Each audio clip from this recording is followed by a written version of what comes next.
Joignez-vous à la discussion. Appelez ou textez le 187 Cube Radio 1877 827 2346.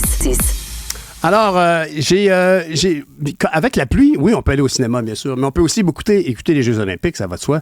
Et il y a beaucoup de gens qui ont le sentiment qu'au niveau publicitaire, il y a vraiment comme, tu sais, c'est classique. Quand tu as des partenaires, tu sais, comme tu as de la pub à vendre quand tu fais de la programmation télé, mais parfois tu as des partenaires principaux. Puis ces partenaires-là, bien évidemment, on les voit beaucoup.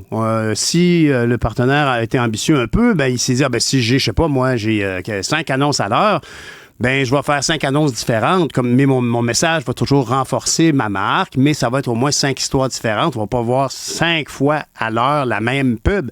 Mais c'est le cas de Monopoly. Je trouve que la pub de Monopoly, est très, très fréquente. Et surtout, elle incarne ce qui me tape sur les nerfs au plus haut point, c'est cette perte de contrôle qu'on a sur l'espace publicitaire, sur la production publicitaire. C'est écrit là, dans le ciel que cette pub-là n'a pas été faite au Québec et que la voix du narrateur là, qui dit qu'il faut jouer au Monopoly, il le dit sur un ton, là, c'est presque de l'intelligence artificielle. Alors, ça m'insulte. Moi, j'apprécie beaucoup quand un annonceur dit « Ah oui, on parle à des Québécois, on va utiliser ce type de langage-là, on va utiliser ce type d'expression-là, puis on va avoir des référents avec, par exemple, des comédiens et comédiennes qui connaissent et qu'ils aiment. » J'apprécie, c'est un effort qu'on fait pour tendre la main vers ma distinction et c'est clairement pas ce qui a été fait du côté Monopoly. Mais il y a un autre annonceur qui est très, très présent, à un point tel où, comme disait Stéphanie tout à l'heure, on parle plus des Jeux olympiques, mais des Jeux ozampiques. Il y a des gens qui sont très inquiets de la présence vraiment frappante de ce commanditaire-là, particulièrement au niveau psychologique. Les publicités en question suscitent beaucoup de réactions. On se demande, est-ce que c'est une obsession de la santé ou de la minceur? Est-ce que c'est l'angle santé mentale qui préoccupe beaucoup notre invité? Il n'y en a pas de doute. Il s'agit du psychologue et psychothérapeute spécialisé dans le traitement des troubles de l'alimentation. C'est très important. Howard Steger. Bonjour, M. Steger. Oui, bonjour, Pierre. Alors, excusez-moi pour cette très longue introduction, mais la vérité, c'est que la fréquence de l'exposition donne presque une impression de normalité. Est-ce que vous trouvez que c'est excessif, les publicités d'Ozempic?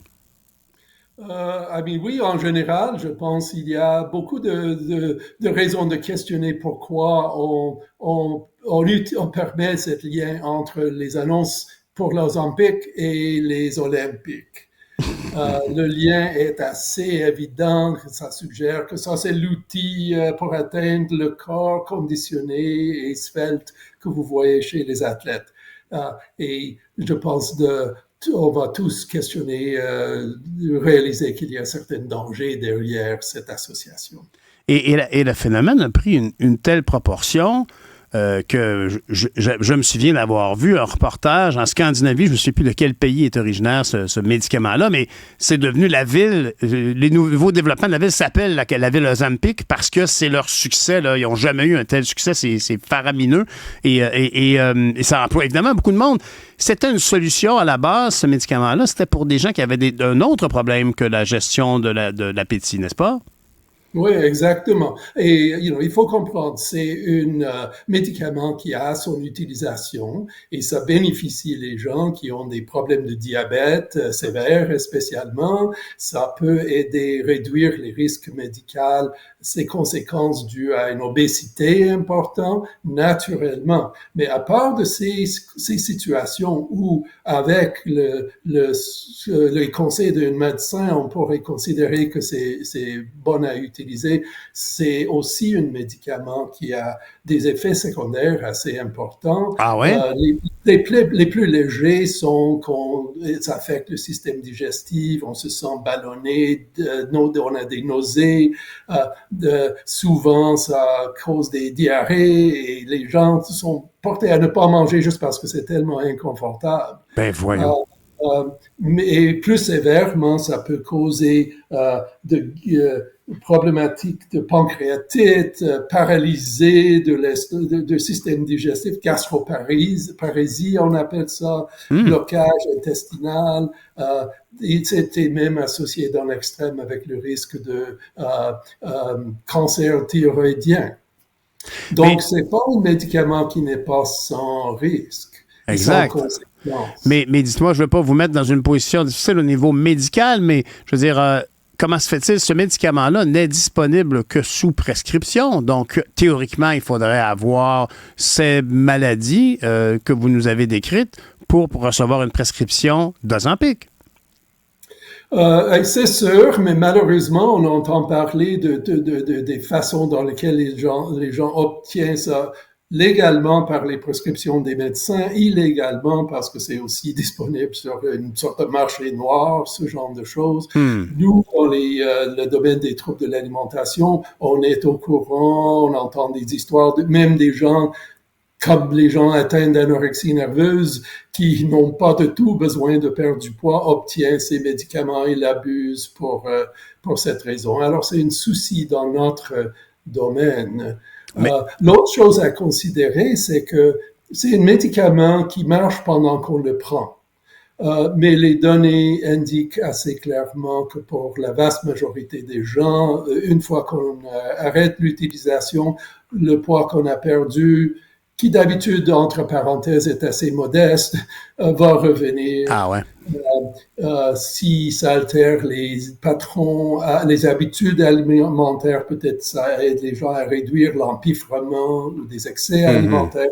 Cette tendance revient aussi. Alors, c'est vraiment, avant de considérer utiliser ces médicaments, il faut sûrement considérer d'autres moyens, donc ajustement de mode de vie, les interventions psychologiques ou nutritionnelles, comportementales, qui peuvent aider les gens à établir des habitudes alimentaires plus saines.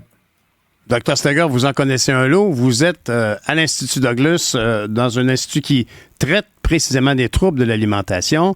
C'est pour ça que vous me disiez que vous avez le vécu d'avoir certains de vos patients et patientes qui vous disent avoir réussi à obtenir de l'Ozempic par des moyens plus ou moins légaux. Avez-vous l'impression qu'actuellement, on suscite presque, je dirais, on étale cette vision idéalisée du corps. On pourrait dire, on fait étalage du sport, mais en mettant les pubs d'Ozempic partout, on fait un peu comme si on fait dériver le narratif vers la beauté et la minceur. Et de là, ça vient nourrir tellement les gens que vous soignez. Nourrir, le mot est mal choisi, alimenter aussi, influencer les gens que vous tentez de soigner. Ça les influence, mais aussi ça atteint tout le monde à travers notre culture. Et je vois ces genres d'annonces médiatiques juste comme une autre partie d'une tsunami de pression culturelle qu'on a, qui induit les gens qui n'ont pas besoin de faire des mesures pour perdre du poids. Ça rend presque, et ça rend certaines variations de corps normal illégales. Ça fait sentir à une grande proportion de la population qu'on devrait peser moins quand le poids est acceptable. Et c'est ça vraiment le danger. Non seulement là, mais ça présente un outil accessible qui semble rendre ça facile d'atteindre cette valeur survalorisée d'être plus mince qu'on est normalement. C'est sûr que ça a des dangers. Sur la population en général, ça induit les gens à avoir de l'insatisfaction de l'image corporelle, problèmes d'estime de soi, toutes sortes de choses. Pour les gens qui sont vulnérables, c'est sûr que ça met une pression aussi qui pourrait augmenter, la poursuite malsaine des habitudes qui donnent des troubles de l'alimentation. Mais oui. Et vous en connaissez un lot là-dessus. Vous êtes à l'Institut Douglas. Moi, je connais plusieurs personnes qui ont fait appel à vos services, qui vivaient des problèmes liés à l'anorexie. Vous avez sorti, votre taux de succès est quand même très, très, très bon. Les gens qui viennent vous consulter, souvent, passent au travers de cet épisode d'anorexie. Puis peut-être que je mets ça trop pointu sur l'anorexie, peut-être dans des troubles d'alimentation. Et vous réussissez à les sortir de ce malaise. Est-ce qu'on peut dire que c'est un malaise qu'on s'auto-immune soi-même? C'est sûr que le message important, c'est que les troubles alimentaires, c'est possible de se rétablir de ce genre de troubles. C'est ça. Pour certains gens, je ne veux pas minimiser, c'est des troubles sérieux qui peuvent devenir très ancrés. Et comme tout le monde sait, ça a le taux de mortalité le plus élevé de n'importe quel autre trouble de santé mentale, par exemple. Alors ça peut être très nocif, mais en même temps, il y a des traitements qui marchent. Pour certains gens, on se rétablit très rapidement. Pour d'autres, c'est un projet un peu plus à long terme.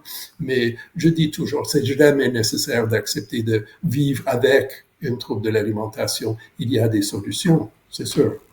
Dr. Steger, je pense aux gens qui nous écoutent et qui peut-être ont un proche qui vit ça, là, qui vit des troubles alimentaires. Puis ça peut être subtil, ça peut être quelqu'un qui a senti qu'il avait trop mangé puis qui choisit de se faire vomir. Ou ça peut être une personne qui, devant nous, fond littéralement. On voit qu'elle, en bout de ligne, ne mange pas, prétend manger, mais ne mange pas. Qu'est-ce que vous donnez comme conseil à des gens qui s'inquiètent de voir des proches qui semblent avoir des troubles alimentaires? Qu'est-ce que vous leur recommandez? On ne peut pas l'amener directement à Douglas en auto? Non, c'est sûr, et c'est sûr qu'il n'y a pas suffisamment de ressources spécialisées autour de la province pour assurer qu'on peut avoir un accès rapide.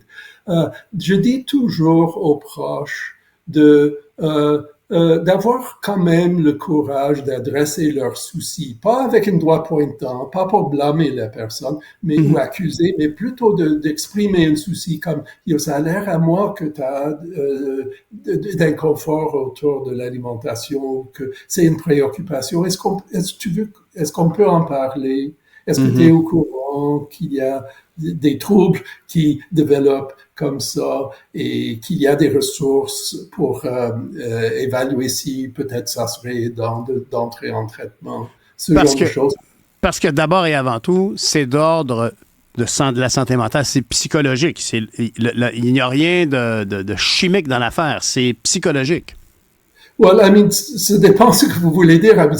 Oui, dans le sens que le trouble alimentaire, c'est pas un problème de poids, c'est un problème de phobie ou peur de prendre du poids.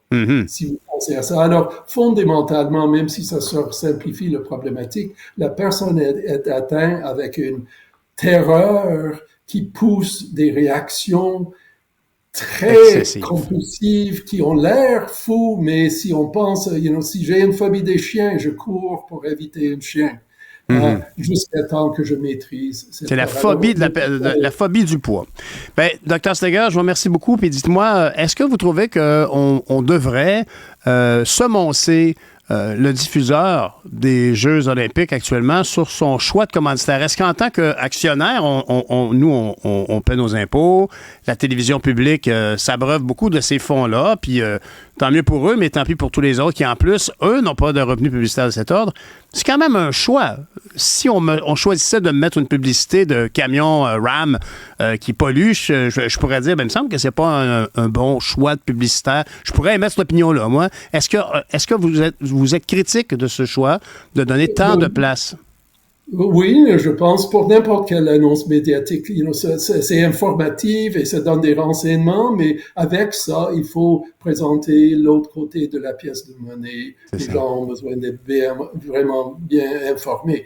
Et dans ce contexte-là, comme on a dit au tout début, ça fait un lien inévitable entre l'idée que vous voyez ces formes athlétiques de corps que vous désirez avoir. Ça, c'est le moyen de l'atteindre, qui est clairement pas... C'est ça qui est particulièrement vicieux, puis il faut le dire. Parce que moi, quand je regarde des athlètes faire des performances pour lesquelles ils ont fait des pratiques, ils se sont entraînés pendant des années, je peux me faire « Wow! Quel sportif, quel athlète, quelle détermination! » tout ça.